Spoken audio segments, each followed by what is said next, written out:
What is up, everybody? Welcome back to another NBA Rundown brought to you courtesy of Run Pure Sports and Run Pure Bets.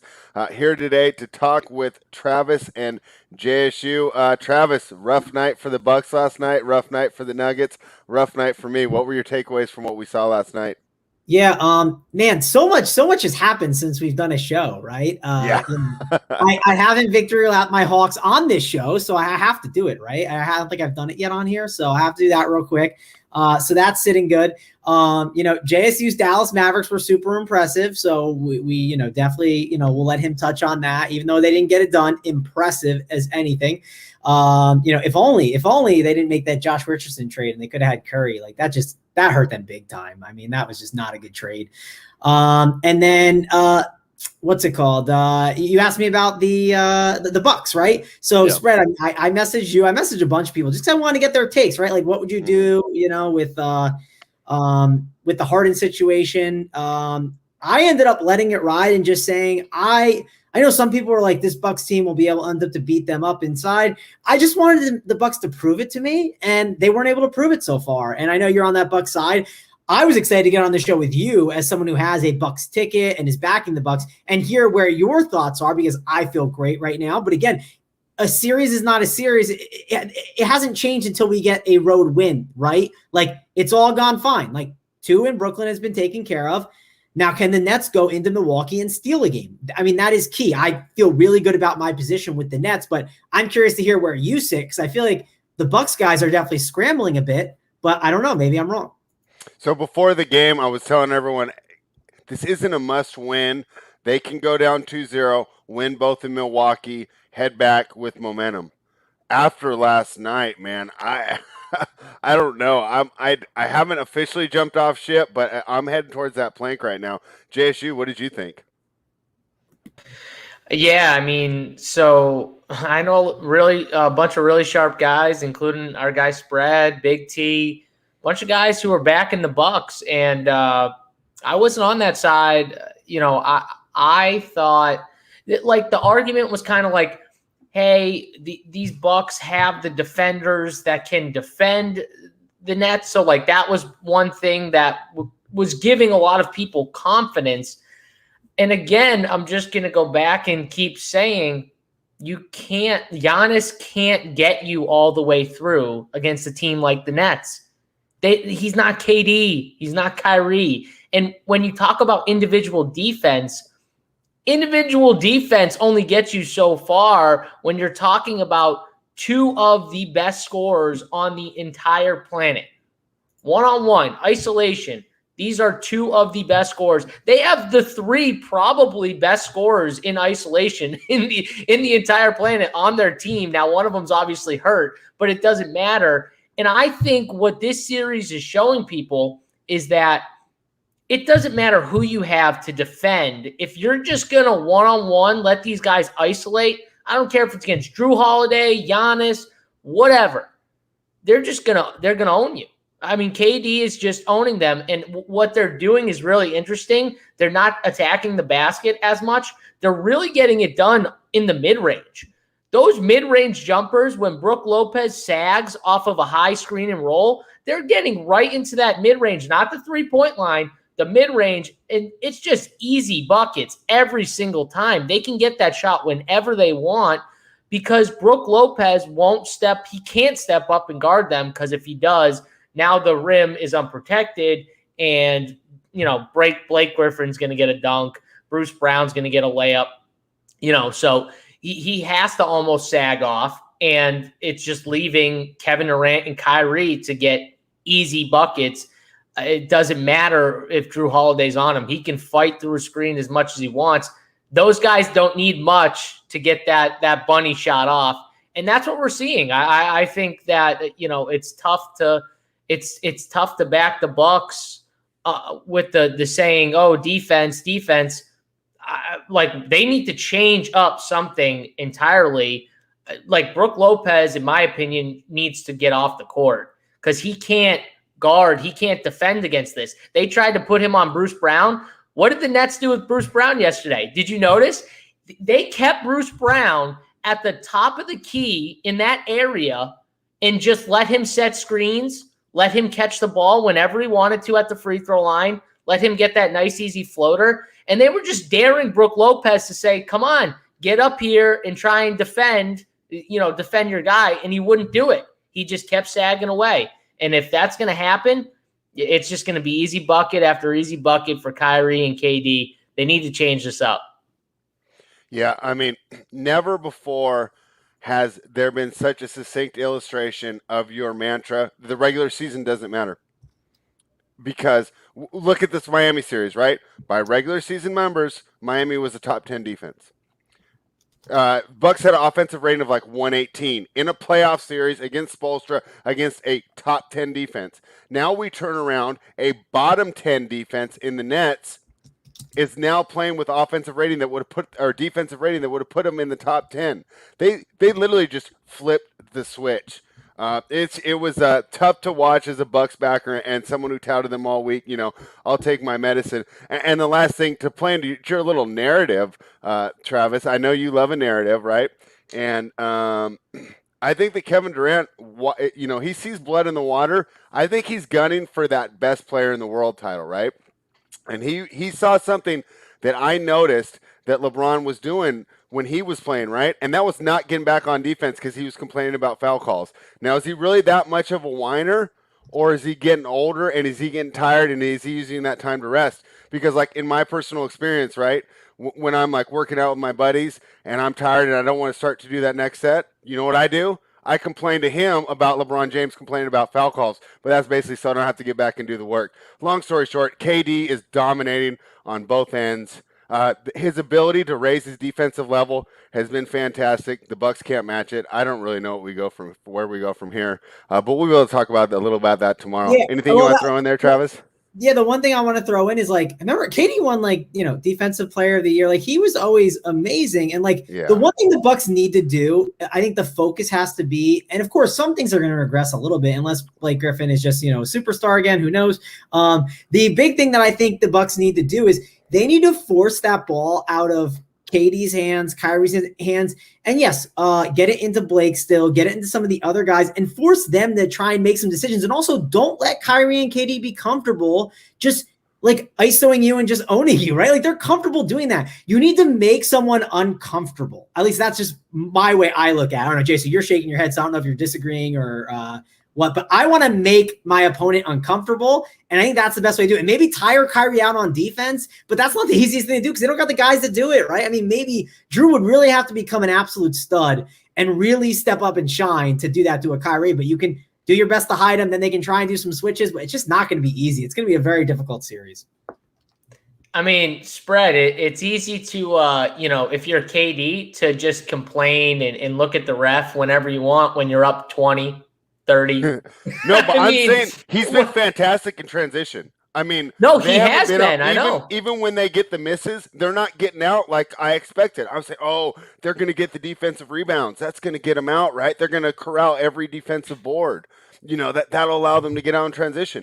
And they are getting the boards, and they're pressing the thing forward, and the Nets have 3 to 4 back. And that was the biggest thing I was worried about was defensive rebounding, offensive rebounding, and stuff like that. If you were a Nets backer, I think that was the thing you were by far the most afraid of, was the rebounding category. And, the fact that the Bucks should be able to kind of own you on the glass.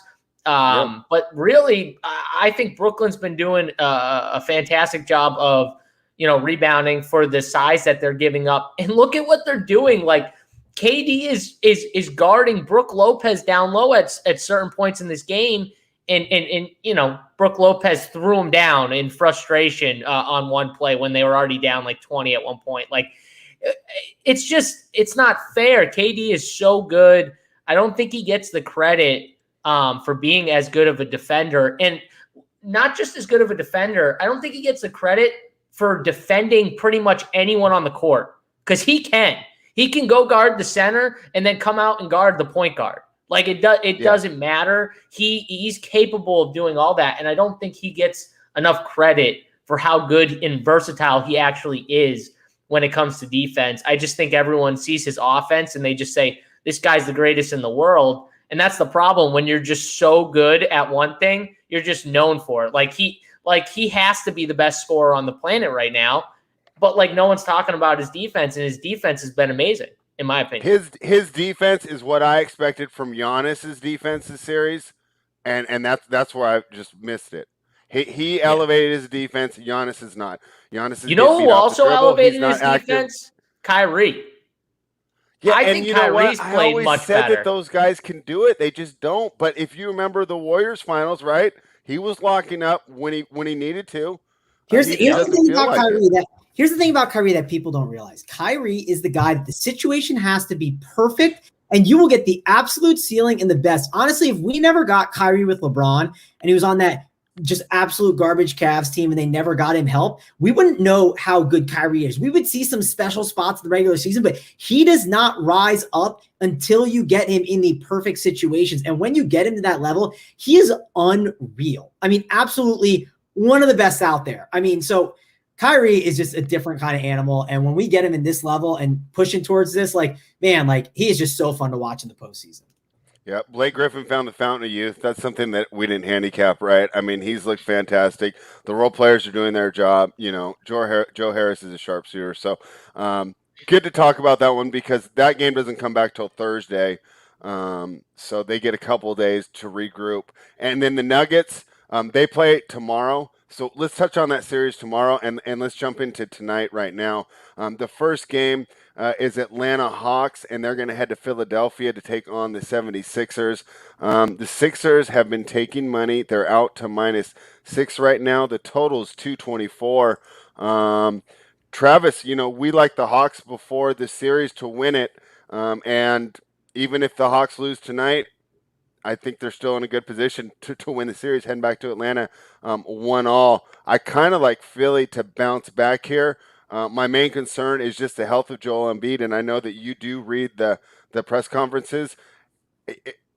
Watching the eye test, I didn't think he looked that bad. Reading those quotes made me worry that he's not as healthy as we saw. What do you expect from this game tonight, and what do you think about Philadelphia at -6? Yeah, as Lee Corso says, not so fast, my friend. I kind of think Atlanta wins tonight. Again, I like what they've been doing. I love, again, I talked about this team and how they have so many ways to beat you, right? And I was nervous when I saw the Hunter news for sure. Like, oh gosh, game time decision, that's not good. I would love to have him, but Kevin Huerter definitely stepped up in a nice role. Now, will he make those shots? Gallinari was a disaster. Solomon Hill, not the end of the world because it helps Trae Young out to get the ball pushed more in his hands. Now, do I think the Hawks are this like guarantee lock of the night best bet? No, I won't go there. But I think that they're more alive than people think. I like that the line keeps moving, you know, towards the Hawks' favor. I'm going to wait to get my money on it. I'm not going to bet it yet. I think I'm going to keep watching it. What is it at now, Spray? Is it +6, you said? I see +6. Let me double check Bookmaker because they are taking all the money. And I don't know why I have 2 bet onlines and 0 bookmakers up. So let me fix that. I like +6. You know, obviously better than the money line, right? But I don't think that they're that dead in this series and game. And like, there's always the chance that Embiid goes down, and like Philly is just so good at folding and playing down to the competition. And Embiid out there, sure, Embiid is great, and you want him out on the floor, but there's times where he's out there and like he's hurt, man, and he's putting up some like not so great shots that look like they should go in, but it's just like lazy, and it's because he's probably hurt a bit. He's doing everything he can battle through. I'm not criticizing him, but he's just not healthy. So I'm curious to see how it all goes down. It did feel like during that like mini collapse, right? I mean, it wasn't a mini collapse, it was a disaster. And when I was watching that whole collapse, it did feel like part of the time the refs were letting them play a bit like they do like late in games, where there was some stuff like that Simmons steal felt like you could have maybe called a foul, and some stuff that just kind of leaned Philly's way more than I thought it should have. I think that the Hawks get it done, though. I like all the different things that they can do. I like how Kevin Huerter can get the job done. I'm curious to see what they do with Danny Green. Danny Green was defending Trae Young last game. Are they going to go to a Thibault route? And what's that going to do for them? Will that help them? Are they going to hit the panic button or keep Danny Green in there? I just think the Hawks have enough ways to score the basket to get the job done. I think Clint Capella can do his best to contain Joel Embiid. And I just think they got enough tools to kind of surprise some people tonight. Yeah, I thought Capella actually struggled more with the Embiid matchup than I expected. Give credit to Joel Embiid, even not at 100%, he was quite effective. JSU, Travis made a great point here. If Kevin Huerter continues to play like Ginger Clay Thompson, the Hawks could steal this. I like Philly to bounce back, though. What do you think? Yeah, so first off, nothing I love more than seeing Philly lose game one. I mean, that was just I think people understand that I'm not a very big Philly fan. I don't root for them ever because of all the hype that some of their guys, not named Joel Embiid, get. That's not warranted at all. What are you talking about? The guy that missed 7 of 11 free throws in game one? Yeah, that guy. That guy. What did they end up losing by? Good luck getting to the finals, Phillies backers, with that guy getting fouled constantly. I mean, so the other thing I have to give, because I wasn't on the Hawks, is I didn't think that the Hawks were, as good as they've been in the playoffs to start. So I was wrong with the Hawks. Now, one thing that's interesting is my guy Big T. I have to go back to him. He had a tweet. He tweeted out during that. Mangone said mini collapse. I mean, that was a major collapse. Like, that was so bad. We didn't actually collapse. Mangone, I was rooting for the Hawks too. Like, I was rooting for them. So I wanted them to blow out the Sixers so bad. I wanted it all. I wanted like a 25-point, like their guys barely played in the fourth quarter because they were just down so bad they couldn't get back. I wanted it so bad, Mangone. And they, as my friend Big T said, Herter literally pissed down his leg at the end of this game. That's what happened. And people want to give him credit for that one pass. How about the other 4 possessions where he literally couldn't get open or fumbled the ball away, got it stolen from him? Like, what about those plays? Like, I don't know. Like, I think it was a terrible ending to that game. If you're a Hawks, like, if you're a Hawks player, like, that is not how you want to finish out that game after playing so well in that game. But the one positive I can take from it is, yes, they were collapsing, but it got to a point where, like, it was like, Philly, like, feels like they're like super live to win, and they ended up like, you can like find a takeaway from it if you're like the Hawks and be like, we were at a spot where we were collapsing and we kind of like stopped the bleeding quick. Like they did. And I kind of find that a little encouraging. Mangone, they were up a ton. I know they were. I know. They were up a ton. Like, it's not like they were up like 8 and a couple possessions and it's a 2-point game and then they got it back at the end. Like, no, like they were up a lot at one point, and they just shit the bed. I guess the thing I look at, and maybe this is everyone has different perspectives, right? And like my perspective from it was like Bogdanovich hitting that 3. I mean, he had to step up and hit that. I mean, and Airwado, what I mean by stop the bleeding quick is, I mean, there was a point where like you felt like Philly was winning that game. Like you were like, Philly's gonna win. Like, and I think even the Hawks were believing it. And then they looked it in the eye. And they ended up just stopping it, right? And that 3 was huge by Bogdanovich. He definitely pushed. I think it was Seth Curry in the back, and that's how he got open too. If you watch that, if you go back and watch it, the ball was in, I forget whose hands. It might have been Trey or whatever, and he like started to move like he was going to go set a screen or move towards the ball. And he like just shoved Seth Curry and it got him wide open for the 3. Yeah. But it was a great play by Bogdanovich and it was a money shot. By the way, Redmond said Bogdanovich is a stone cold killer. Let's remember the Bucks almost had Bogdanovich. Man, like the NBA would be a little bit different with Bogdanovich on the Bucks right now. Just like literally came into my head. But JC, just to give you perspective of that game, the way I was sweating it, I had the Hawks plus 3.5 and Philly plus 9.5. So I had this crazy middle. It was honestly the greatest sweat I've ever had. It was the greatest sweat. I don't know how you even like live through all this. Like I'm telling you, that 5 minutes was like, so just to give you, I didn't watch the whole game. Like I was moving boxes for my parents. It was on in the room and I'd like see stuff and I was monitoring it. But the last 5 minutes I sat down, I said, I'm watching the last 5 minutes. It was honestly the most amazing sweat I've ever had. Just the swings of that game was absolutely nuts. But I'm curious to see, like, JC, do you think Embiid's healthy? Like, Spread talked about that a little bit, right? Like his health. No, I mean he's definitely not healthy, but he's still good enough to score 40. Like he could still drop close to 40 on whoever. That's just how good he is. If you think about it too, all of his baskets, like look what he's got to do. That mid-range jumper, which is just, he's so good at it, and he can hit it from pretty much anywhere on the floor, and he can get that shot whenever he wants, right? And then when he gets really angry, he just bullies someone down low or two people down low, and he gets like an and one.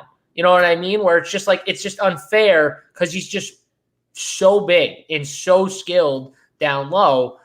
The knee is definitely a bother when he's like moving up and down the court. But if you're just talking about half court offense, I don't worry about him in like a half court set, right? Like moving in the offense, he's fine. But if you can get him like going up and down the floor a little, that's where I kind of worry more than, maybe just the half court offense. I think he's fine when it comes to just his offensive game. But I don't know in this series, like this is one of the first series where I don't have a super strong, like normally I have a strong lean one way or the other, which way I'm going. Like I really don't. I think that Atlanta can give Philly everything they can handle especially with them figuring out that like Ben Simmons, if he gets the ball near the cup, just foul him every single time. If he drives to the cup and he has a layup, you just foul him. Don't let him make the layup. Make him shoot 2 free throws and move on. He's going to miss for sure probably one, if not both. So that's how I would play Ben. Whenever he puts his head down like he's going to get to the cup, if you can't, block him or change his shot, just foul him. Like it's going to work because he can't make free throws. So I think Atlanta does have a shot to win this series, but I still don't have a strong lean on which side I think in the end wins. I think it's because I don't want to see Philly win so bad that it might be making me biased towards picking Atlanta, which I don't want to just give out as my lean because it is a little biased because I don't think Atlanta is that good. I've said this to you before, right, Mangone? Like I've said this to you before on the show. And so I'm really struggling with this series. This is the first series all year in this playoffs where I still don't have a strong take. I think they're a lot like the Jazz, the Hawks. Like they're like a different version of the Jazz where like their team and ball movement, like, dude, they're really great at moving that ball around. And the key is like they have two guys that are just like weapons that can get it done between Trey and Bogdanovich. Now, why is Ben Simmons not on Trey? Can someone answer me this? Because Doc Rivers doesn't want him to get in foul trouble. He said he specifically addressed it. But he's like the best defender in the league. Good. And here, let me jump in and just give you my 2 cents. No, I'm just telling you that's go for why. it. Yeah, Because he was asked that. But what I wanted to say, and I just want to double back to Meltdown and how we should handicap that going forward. I think Travis is right here. Hey, if I'm the Hawks, I actually don't feel bad about it. I feel good going to the locker room. We faced some adversity. We were able to get through it with the W. We're going back to Atlanta feeling good. But on the Philadelphia side, I think that they found the rotations that they need, right? That might be a little more important than the feel good, walking in, puffing your chest out, right? Here's the deal, though, and I'd love to hear your guys' opinion on it. I don't trust Doc Rivers to take what he learned and apply it right away. Because what I saw was Danny Green can't cover Trae Young. So you put Tybal on him, he looked a little better. You put Ben on him, he looked a lot better, right? The defense looked a lot better. But do you think that Doc Rivers will pull a Budenholzer and just go back to that lineup that didn't work right off the bat? I wouldn't be surprised. What do you think, Travis? I mean, do you think that they'll make that switch, or do you think they open up with Danny Green on Trae Young again? There's a chance they open with it again. I think Doc will adjust better than Budenholzer. But the other problem I have is like if they make that adjustment, that could hurt them a bit offensively too, right? And like the Hawks still don't have Hunter back, which Airwado said. I mean, Ben Simmons and Thybulle on the floor again. I love those guys too defensively, but man, you can definitely collapse more on Embiid and shade over to Tobias more. It's tough, man. I don't love the way that this team is completely built. I do think Thybulle over Green makes sense. I think you want to see what that looks like. I don't know if you go right out and do that at the start of this game, but if you go to the Danny Green look, right, and it doesn't work, then I think you might see it in game. They finally say, okay, we're just going to go right to that and jump to it. The other thing I think that people aren't noticing is Doc Rivers, and he made it I don't know if it was the right move. Doc Rivers made an adjustment where he kind of got off of the stagger approach with Harris and Simmons. Like he just went straight to the bench. Like it was like a hockey rotation, right? And that like killed them at one point through the game. I think Doc panicked too much in that game.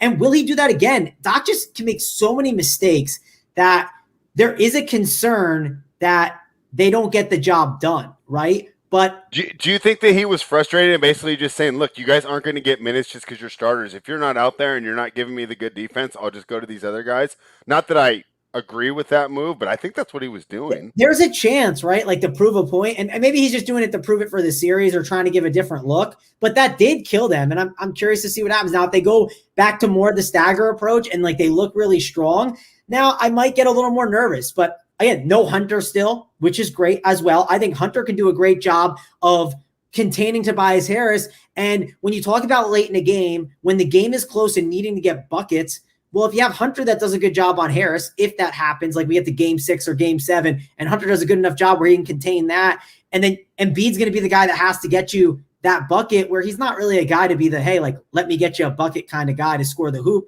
and you could shade over and double, and then you're forcing the ball into other guys' hands like Simmons and Danny Green. It could just become a disaster. So I just think the Hawks are way more alive than people think.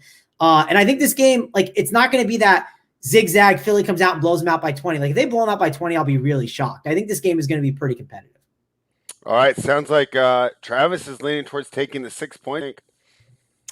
Yeah. I think I'm leaning there too. News that Conley's out. Conley is out for this game. He's out? Oh, yes. So if you want to make some bets or something, like now's the time, like have your book open, get in, try and get some bets in. Let's see if it'll accept it. I mean, that is obviously going to be a big one. All right. Well, JSU, why don't you just give me your lean? I know you said that you were kind of lost on this series. Go ahead and give a lean, and then maybe let's just go straight into the Utah series now that we know that Conley's out, and we'll start with you, JSU. And what do you think? Because I told Travis before we started, I have flip-flop on this series probably 6 times since the end of Game 7. I think this is really tough.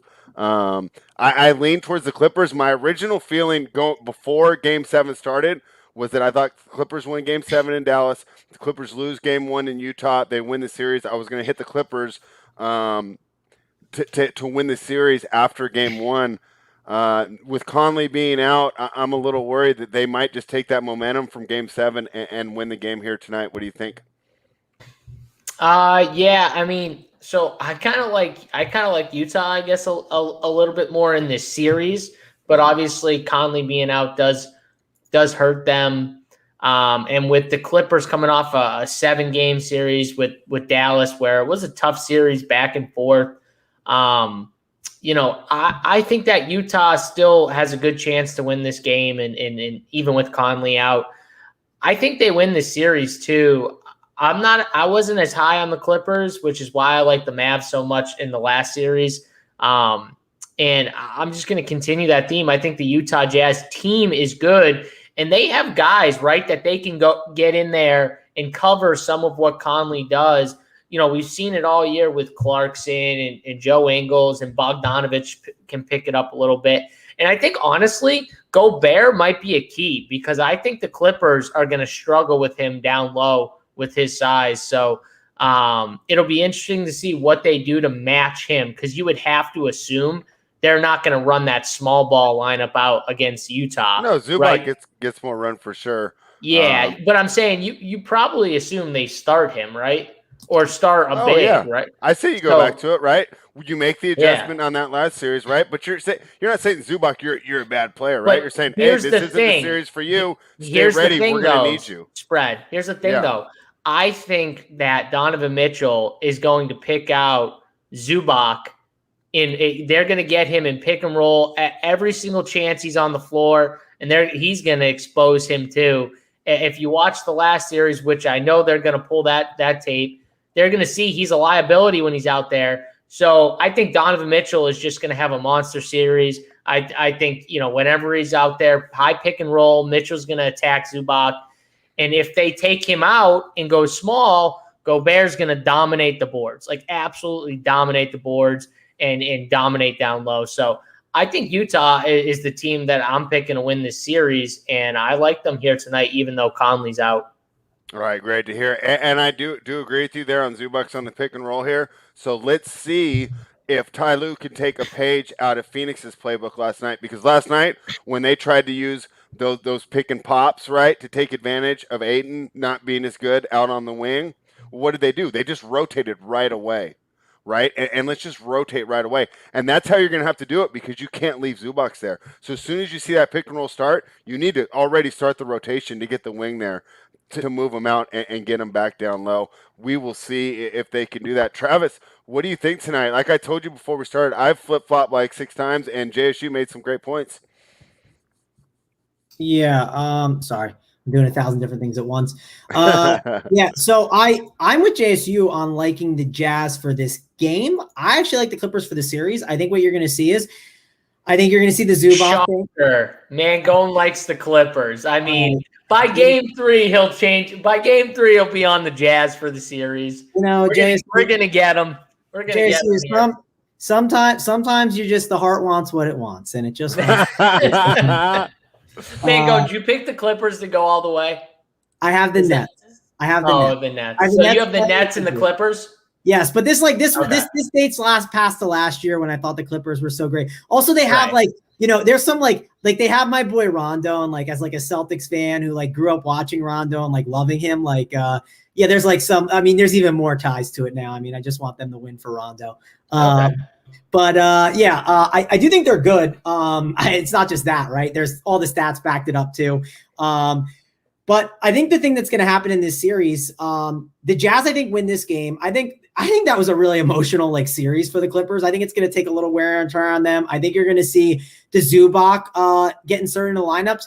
I'm curious to hear what minutes you guys think Zubac gets, because DFS-wise, I don't think a lot of projection sites are going to be adjusted properly, and I think Zubac's going to see between 20 and 30 minutes.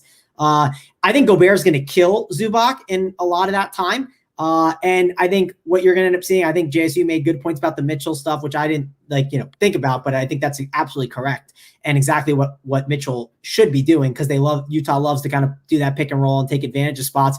I do think Conley being out, yes, it hurts them, but I'm never going to argue with like usage being funneled to Donovan Mitchell more, right? Especially in like a 1-game thing. Now in the full series, yeah, of course he'd get a little tired. It could just be too much for him to carry, but in the 1 game, especially after that huge win where those guys were playing big minutes, I think you're also going to see Ty Lue ease off of Batum and Morris a little bit and give some of those minutes to Zubac with the less small ball lineups, where from a DFS perspective, that could hurt some of those guys. I don't know which guys it's going to hurt, but I could see him just wanting to give him a little bit of a break, because that was a tough series for sure. So ultimately, I think the Jazz take this game. I want to see what the line goes down to. I'm not going to jump and bet it right now. I want to watch it. Well, I already did bet it personally. I bet it yesterday. But if you're watching now and haven't bet, wait for the line to come down. Try to figure out where it's going to spike back up to, and try and get that number. I think it could go down to a -3, right? I think it's at -3 right now. It reopened at -3 +3 +132 for the Clippers. And it wasn't just for like an hour ago, so I could see it go to maybe it could get to 2.5. It wouldn't shock me. I think you can keep waiting. But yeah, I like the Jazz here in this spot. I think that they're going to win this game, and then the series. I might jump on that series bet with the Clippers. I get a game to evaluate the series bet too. Like that's another thing, Spread, I don't think we sometimes think about, is like trying to think of, should I make the bet now? Or if I watch for a game, which maybe you want to watch, how much value could you end up losing? Yes, you could lose the number you want, but you could also gain a better number as well, which is kind of what I did with the Nets series, and something that I haven't thought about enough when betting. And I think sometimes I need to think, am I okay losing the number I could be getting? Am I okay maybe getting more value later on, waiting for a series bet, to be able to have more information watching a game, right? And I'm excited to have more information watching this game, and then maybe jump on that Clippers series bet. Yeah, I think we found the KD burner in the chat. I didn't know he watched the show, but I've been picking the Bucks. I see him wearing the A's hat. All right, KD, I was wrong. You're 10 times better than Giannis. I apologize. And he showed up in the chat today. I thought it was gonna be a little harder to find the KD burner, but it seems like it's pretty easy. BB Brownlee has said, "Do you guys get paid to give these bad picks? You must be paying for my lunch on that Knicks Hawks series there now, because everyone was on that Knicks, and I'm eating on everyone. So that was I'm buying lunch off you." No, and he's right. We had a bad day yesterday. Right, Hoop and I we did not really give a play on the Bucks. Okay, it hurt because this is my favorite thing though. Spread. It's like in DFS, if someone gets mad at you, for talking up a guy you played, it's like, dude, at the end of the day, you click the button to put him in your lineup. It's the same thing with betting. Like, if you click that button, you bet that's your bet. Yeah, you can say you use someone else's. It was your bet. You shouldn't have bet it. You shouldn't be betting then. And I'll take credit for the bad pick. I was wrong on the Nuggets. They fell through. And you know what? It really bugged me about yesterday. And Spread, you're going to be wrong on the Bucks too. I'm sorry, but we all get things wrong. I'm trying to decide. It doesn't matter. So JSU, you set a great example in that last series, right? After game 2, you backed off, right? When they were going home to Miami, you didn't double down. You backed off. No. I'm torn. And I'm the worst at that too, Spread, because I'm like so hard. Mangone knows this too. I'm like so hard-headed.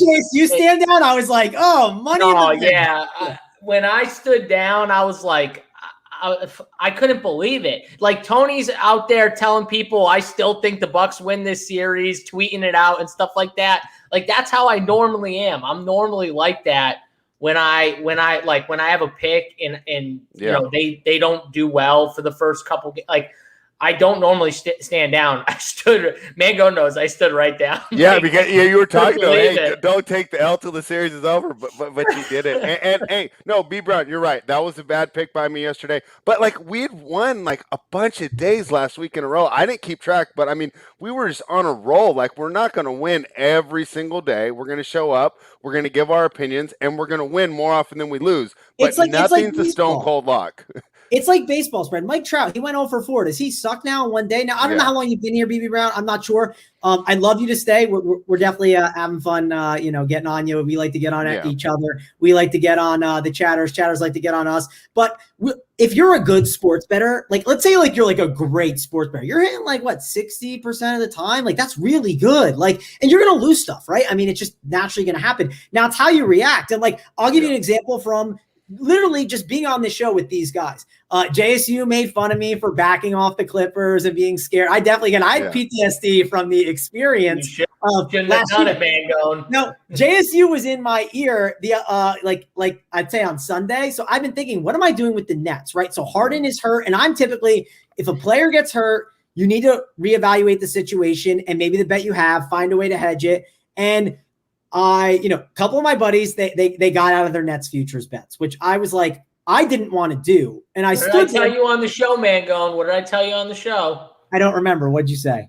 I told you not to back off. Remember, you were asking Tony, you were asking. Oh, yeah. Everyone, I told you, I said, don't back off. They don't need hard. Like, they don't need hard. This is the crazy thing about the Nets that I don't think people understand. I think if KD was the one they lost, I would be way more worried.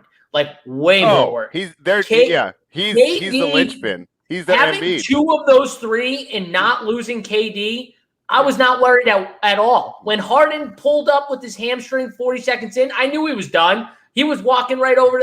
He went right into the back. He didn't even stay. They said he left the arena like 15 minutes later to go get an MRI. He was done. I knew it immediately, and I still wasn't worried. Like, they don't need Harden in this series. Yeah, maybe they'll need Harden, at some point, but like, they don't need him for this series. KD and Kyrie are that good. Like, don't back off. They still have the number 1 player, in my opinion, and I've said this before on these shows. KD is the number 1 player in the world. Yes, that includes LeBron, includes everybody. He is the number 1 player, and they have the 3 top isolation offensive players in the NBA. Like, give me those 3 guys, Harden, Kyrie, and KD. Put them on an island against any of the best defenders in the league. I don't care who it is, Ben Simmons, Drew Holiday, anyone. I'll take those guys. Like, they'll get it done. So I don't know why people were just terrified of backing off the Nets when they still had the two best players on the court. Yeah, including Giannis. They still had the two best players on the court. What are we worried about?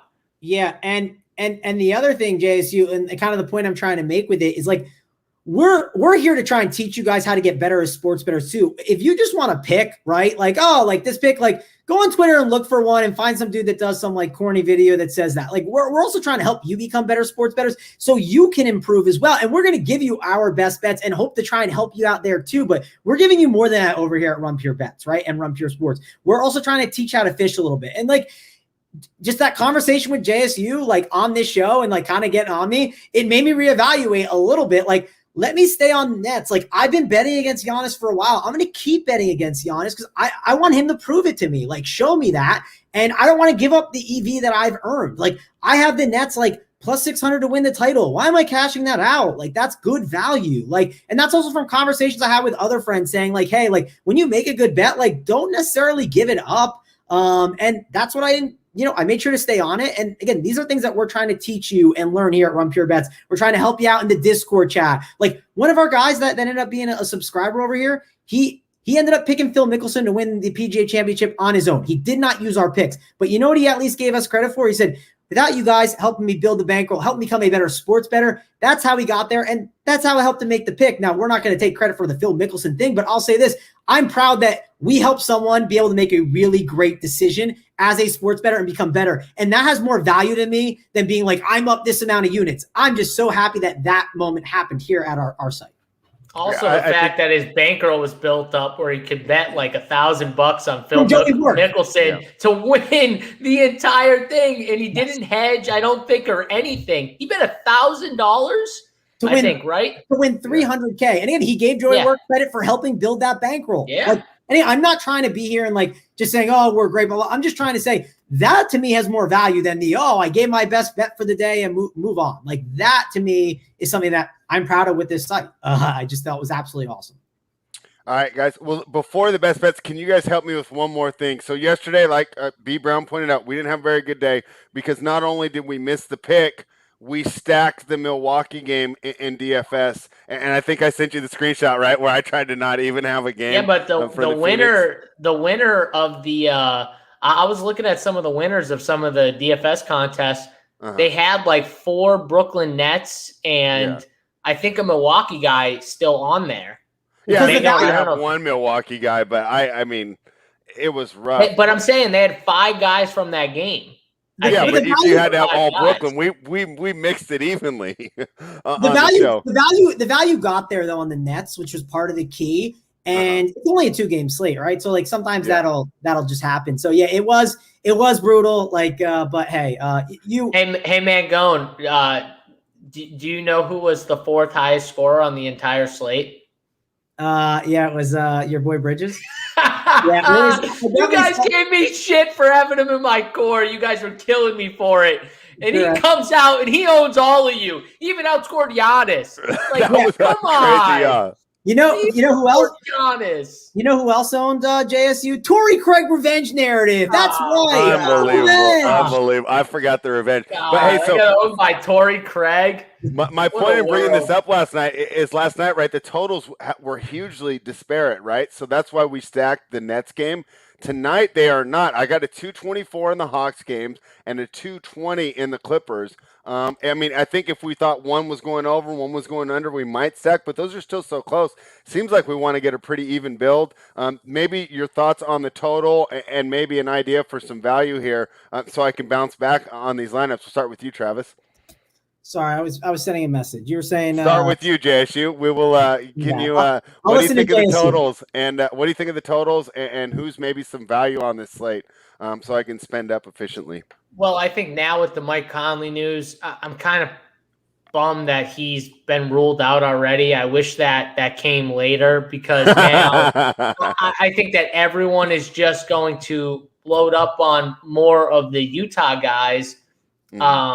And then build around their like mid-tier and somewhat value guys because it bumps up some guys in their roles big time, right? Like Jordan Clarkson's going to get a bump. Joe Ingles could get a little bump. Bogdanovich could just get a bump as well offensively. So it makes them better plays. And so I think people are going to build around getting one or two of those mid-tier Jazz guys. And then it kind of depends. I don't see a ton of value on Philly that I love. I said it last time when Joel Embiid was ruled in, I thought that killed Maxey.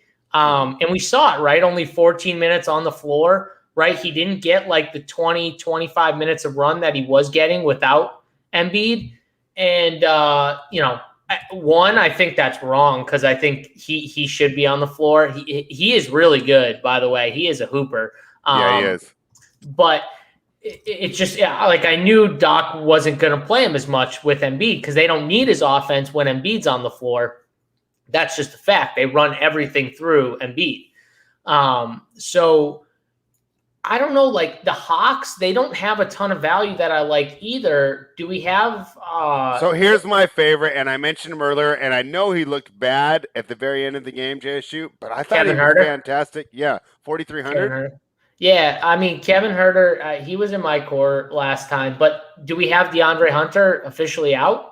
No, he's questionable as of right now. So that's key news because I don't like Huerter as much if Hunter is in for sure. Okay, so I'll start with the build right now. I personally don't expect Hunter, and then I just pivot off him, right? We'll get that news way before lock, right?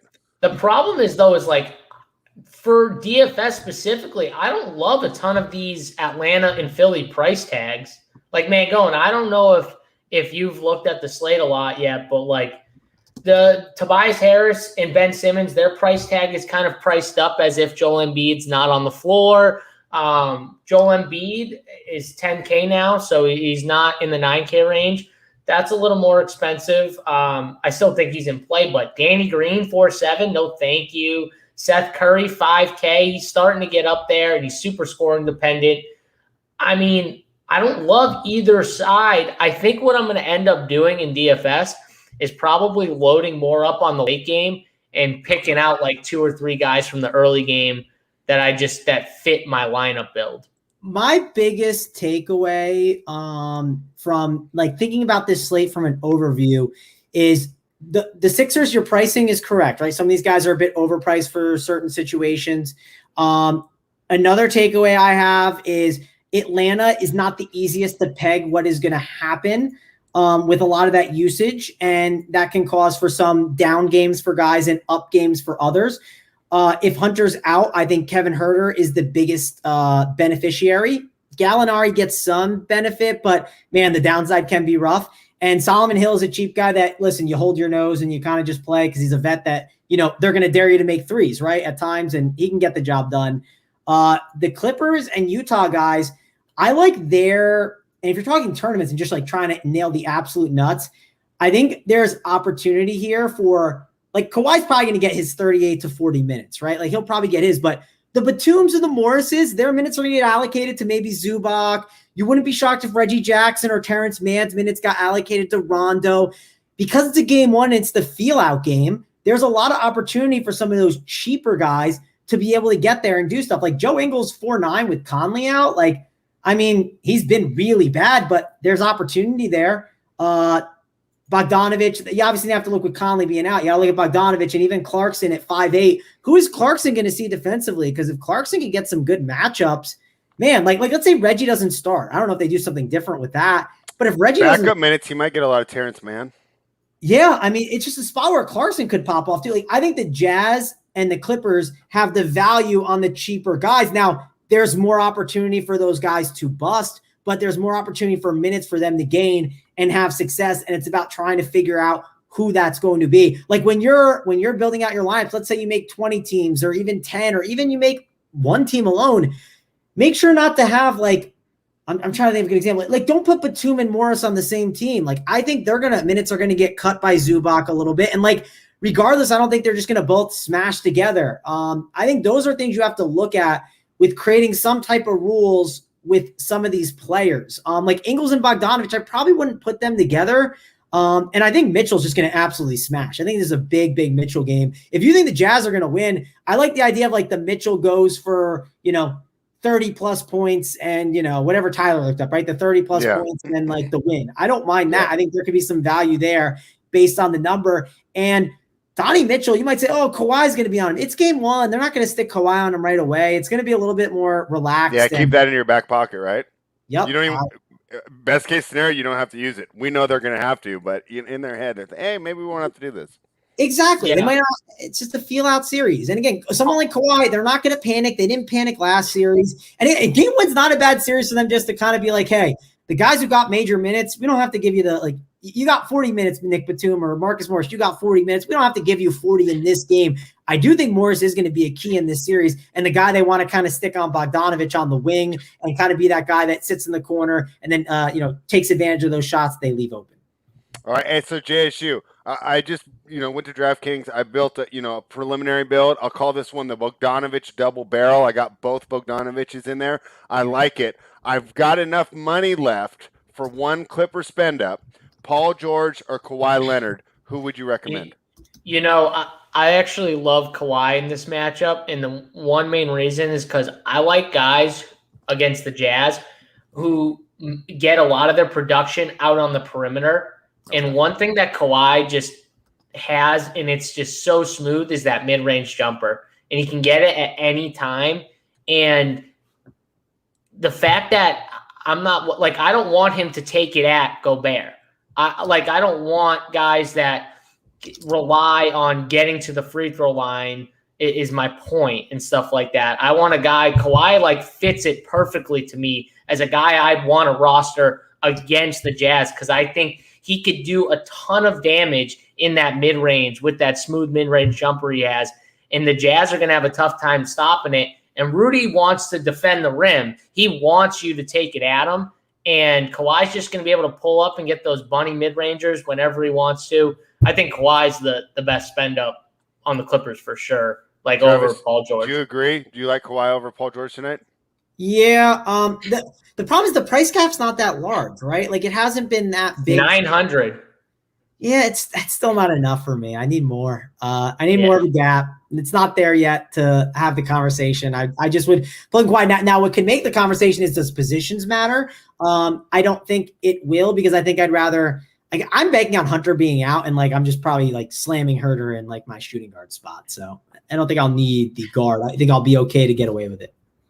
All right. Hey, Ronnie Lofton needs to go fishing here, so let's get straight to the best bets. Guys, I'm looking up some Ingles props right now, or Mitchell here, and see if we can get a good number. We might have missed it here. I can't find any of these Jazz guys for props. I kind of want Ingles assists and Mitchell assists. I bet the assists I don't think have been up. I think they were worried about it. I bet the Mitchell 28.5 on one of the sites because it was just it wasn't up yet. Now it's 29.5 on Bet365. On Mitchell's points, the assists, I got Mitchell 6.5, Royce O'Neal 1.5, Gobert 1.5, Bogdanovich, Bojan Bogdanovich 1.5. I don't have an Ingles prop, and I don't know if you need any others. I can tell you. I have some on Bet365, but don't forget too when you talk about high screen and rolls and rotation and stuff. This Jazz team during the regular season was one of the best 3-point shooting teams in the entire league. Yep. And they took the most threes, right? They made close. I think it was either the most threes or top 3 in threes. So this is a really good 3-point shooting team. And if they have to rotate and help Zubac, it's going to leave 3-point shooter. It's going to leave Royce O'Neal wide open, Bogdanovich. So taking some of these overs, and I don't have any I can't find any props for the overs on 3-pointers for some of these guys, but finding someone like Royce O'Neal or someone like that, maybe it's 1.5 or so. I like taking some props where you're taking over the 3-point make mark because I think they're going to get a lot of help on Zubac. They're going to have to, and it's going to be just easy, wide open 3-pointers for other guys, Bogdanovich, Clarkson. So the assist prop for Mitchell makes a lot of sense, and the over on 3-pointers for some of these secondary guys actually makes a lot of sense, depending on what the line is and stuff like that. So I'll wait till I see something out, and then maybe I'll post in the Discord. Yeah, we're going to have to go ahead and do that. I can't find them either. They just basically juiced the heck out of Mitchell on Bookmaker. I'm not going to get involved in minus 150. And Bet Online took them down. So we're going to have to go for sides, totals, or props not involving Utah players. But let's give out these best bets. Travis, are you ready? Yeah, I'll give you my best bet. So I like. It's I like tough today, huh?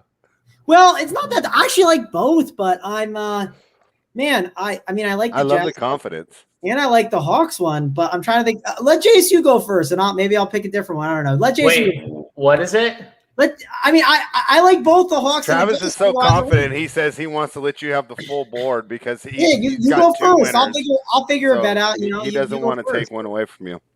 Oh, why? You're just that confident, Mangone? Well, give us both of them then. Don't hide. I like the Hawks +6, and I like the Jazz -3. I mean, those two. I think you said money line earlier in the show. Get in there. Not the best bet. I said the +6 is the best bet. I mean, again, I tried, Chad. I tried to get him in on the money line. You tried, not yet. Yeah, so I'm going to take the Jazz -3 or whatever it is right now. I don't. Is it? What is it right now? Spread. It's -3. -3 right now. Spread. Can we wait for 2.5? What's your thought on that spread? Yeah, I was wondering that too. Yeah, I mean, I think it'll go. I mean, you just give out the bet and just say, "Hey, wait a couple hours." We've done that before, especially on totals, because I think those are easier to predict.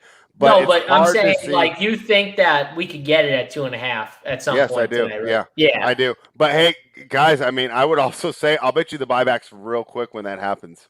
I'll bet you there's a lot of people just like you. I'll be surprised if it's up for more than 20 minutes or a half hour. But, if you have multiple books, I think you'll be able to find it at some point in the day. Yeah, what kind of better you want to. If you're just trying to get your bet in for the night, like you can get it in now. But if you're like grinding it out, like it just depends what kind you are. That's why we kind of talk about it. Eric in the chat saying Royce over 1.5 threes has been a steady cash.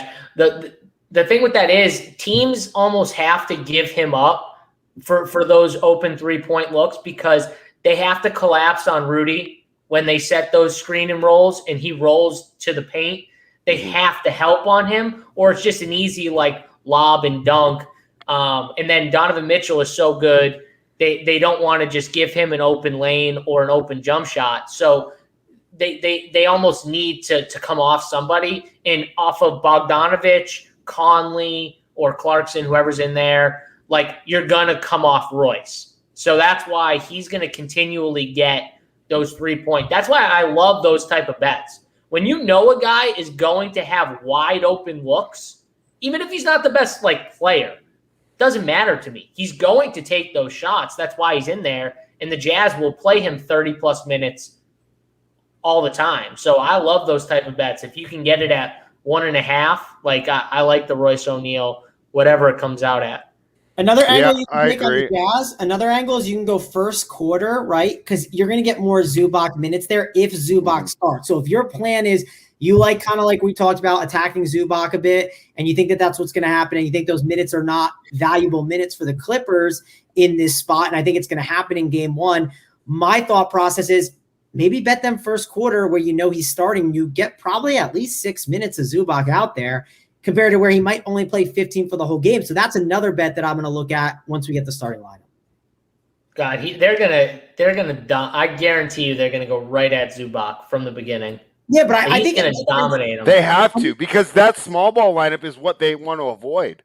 They can't allow them to play their best lineup. Quinn Snyder has to look at this and say, "I need to get Rudy involved because I need to keep Zubac on the floor. I don't want to play that." The good thing is with the Jazz is, like, Boban, I feel like he couldn't play 30-plus minutes. Like, even if they wanted to put him out there, he was having success. Let's be honest. Like, at certain points during that game, but I think the problem is, too, he just can't hold on to it because I don't think he can actually play that many minutes. Rudy can. Rudy can play 35. So, like, if they do that small ball, I think Rudy is just going to absolutely destroy them, and Rudy's not going to come off the court. They're just going to keep attacking and keep attacking him down low, and he'll just get offensive rebound after offensive rebound. You'll see it. So I think the Clippers have a real tough time employing that strategy for maybe for long periods. Maybe they do it like short little stints. But for long periods of the game, I don't think they're going to have success with that small ball lineup. I think they close with it, but I think they need to get as many Zubac minutes as they can so that lineup's fresh and different when they use it at the end of the game, because it is too exploitable. So maybe towards the end of the game when the pressure's on, especially if you can apply a little scoreboard pressure, I'm interested. I originally really thought this was a tough spot for the Clippers, but I'm starting to second guess and think that they might roll in here with some momentum. Regardless, I think this is going to be a great series, and there might be value on just betting whoever loses tonight to win the series, regardless, just because you're going to end up getting plus 180 on a really good team. So yeah, these overall, are both good teams, for sure. So I like that idea anyways, if you're going to get that type of value on the loser of this game, which you probably will, like you said. Yeah. So for my best bet, I guess I'll just go ahead and I'll join Travis on Atlanta. But I'll tell you what, I don't love it. I don't know if that's good. I loved the Nuggets yesterday. That didn't turn out well for me. So maybe being a little skeptical. God, you're not making me confident. Spread. Come on, get in there. Say they're gonna win or something. Take it money line like somebody. I mean, so here's the deal. If I was really 100% for you guys, I mean, what is it right now? If I was 100% that Embiid was healthy, I would be on Philly here. My main concern is that we get a re-injury here. He's really pushing himself hard there, and we saw that he's not 100%. I felt like, he's going to be fine. But the way he talked after the best part is he dominates at not 100%. That's how good he is. Fantastic. But that's how good he is. The way he talked about it made me think that the risk of re-injury is like way greater than I felt it was watching the game. I mean, he really. I didn't think he was going to talk about it so much in the post game, and maybe I'm taking too much into that. Travis. Well, let's be honest. They won't win anything if he can't play this series. Or even if he only plays 32 minutes tonight. I mean, even if he plays, if they he played 38 last time. Yeah, I don't know. I think if he plays, he's gonna play 38 again. I don't know. That to me is almost like once he's out there and the adrenaline's going, it's harder for him to probably sit for a decent long amount of time and then to get it going. Yeah. Then, but I mean, either way. But when the adrenaline goes, he's also more likely to make a mistake that ends up him being hurt, like he did against Washington, where he's kind of screwing around and jumping around and doing things that didn't really need to be done to try and make highlight style blocks. I think was the play that he did it. It was a defensive play. Actually, I can't remember off the top of my head, but it just bothers me to see him moving around like that when he does get excited there. If I knew he was 100%, I mean, I would love Philly here. The situation dictates they're going to bounce back, but I don't necessarily know if I trust it yet. So a lot of fun, and then we will be back tomorrow. We can break down what happened tonight, and we only have one game tomorrow, so that should be a lot of fun for us, and that's going to be Denver and Phoenix. We kind of glossed over it tonight, but we will definitely break it down in depth tomorrow. Thank you guys for joining us. Guys, if you did enjoy the content, and I hope you did, please like the video, subscribe to the channel. We give you gambling content for every sport, not just the NBA. Travis, you want to let them know what's going on at Run Pure this week, and are we going to be able to see your fantastic hosting skills in action, or is it a holding week? You will see me at 4 o'clock hosting with Draft Cheat and Hoop at Run Pure Sports in 2 hours. You will see a PGA golf show tonight. You'll see a PGA golf show Wednesday. It's a gross event, but we'll find those edges for you and grind. These are good events. So I think it actually helps us a ton. Fish can't just go out there and be like, who's a good golfer? Adam Scott, Dustin Johnson, all these good golfers that are solid guys, right? Matthew Fitzpatrick. There's a lot of duds in the field. So you got to really dig and grind in the mud. So we'll be doing that for you guys. We have an MMA show on Saturday. We'll have Joey Work from the bet side. He'll be giving that out. His winner's on there. Titletown from the DFS side in DC, who does betting and DFS stuff for MMA. So he is well-versed at that. He'll be hosting that show. You'll have him hosting, not me, thankfully. And then, like and subscribe to the video. I'd say, and use the code GETBETS to get Run Pure Sports and the bet side for free. All right, JSU, and we'll be excited to see where you land with these lineups here on the final countdown. And I know you're mixing in the Major League Baseball as well. So we appreciate all the hard work you're doing. You got anything else for the people before we sign off? Nah, I mean, if you're not a member, become a member. You can enjoy me, Big T, and I think Holden's ugly mug at 5:30 Eastern time. Yeah, Holden might have the best hair in the industry. Hashtag join it, and you too can run pure. See you guys.